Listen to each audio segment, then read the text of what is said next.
Procedura e zgjedhjes do të thotë kur mandati është i rregullt, duhet bëhet 30 ditë para se të përfundoj mandati i presidentit aktual.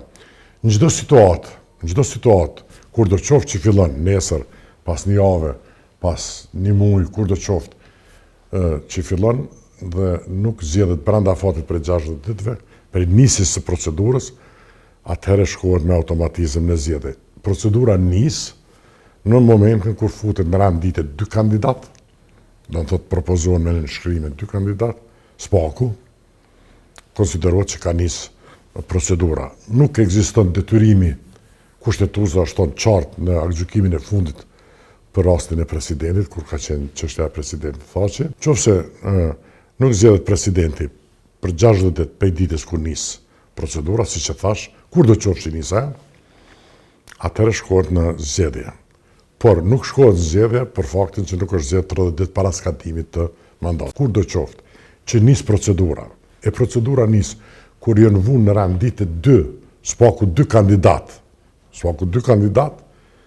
konsiderohet nisje procedurës. Nëse ajo është nis sot, nëse është nis prej sodi kur bën 60 ditë, mbyllen 60 ditë, atëherë me automatizëm duhet me shpall zgjedhjet. Ai nuk kupton rastin konkret, atë duhet i bëj zoja Albulena Haxhiu, sepse Albulena Haxhiu po ashtu me automatizëm e merr postin e ushtruesit detyrës së presidentit ditën e nesërme që i ska dhënë mandati zonës Osmane. Partitë opozitare, do të thotë, kjo është politik, kanë drejt me vlerësu politikisht, a me votu një kandidat të partisë në pushtet, pa koalicion, pa marrëveshje politike. Opozita duhet ta di që në qoftë se kurti arrin me kap, me militant, edhe postin e presidentit, që shihet qartë që e synon, atëherë jeta institucionale në Kosovë vdes. Dhe nuk më jetë rrugë tjetër në të ardhmen veçse përmes rrugës me bë ndryshimin politik këtë vend. Do thotë, është e sigurt që nëse edhe posti i presidentit kapet nga militant të partisë, atëherë mënyrë zinxhirore do të reflektohet në këtë jetën institucionale, do vdes jeta institucionale. Jo. Presidenti nuk është pushtet. Është organ legjitimues dhe balancues i krejt organeve të tjera.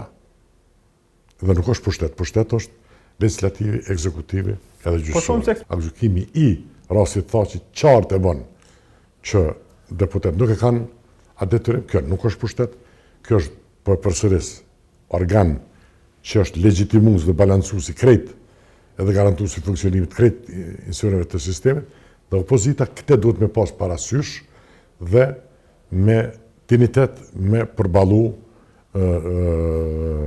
instalimin e një autokracie të personalizuar në Kosovë, e cila e vret jetën institucionale, është sigur që të vdes jeta institucionale në Kosovë dhe hapet rruga për anarki dhe kaos, si zgjedhja e fundit për ndryshim të ardhmen. Opozita s'ka lidhja propozon dikën ajo.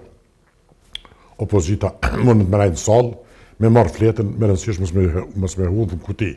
Logjika thotë mos me qenë, e don që mos me qenë optimist për shkak se derisa është lënë për ditën e fundit dhe çdo gjë ka qenë dhe vazhdon të jetë krejt okulte, jo transparente, atëherë pak pres, pak koxhosë që nesër të ndodh zgjedhja e presidentit. Unë më shumë e shoh si një manovër të kurtit për zhvendosit fajësisë, skenar të njëjtë siç ka vepruar vitin e kaluar për ta kap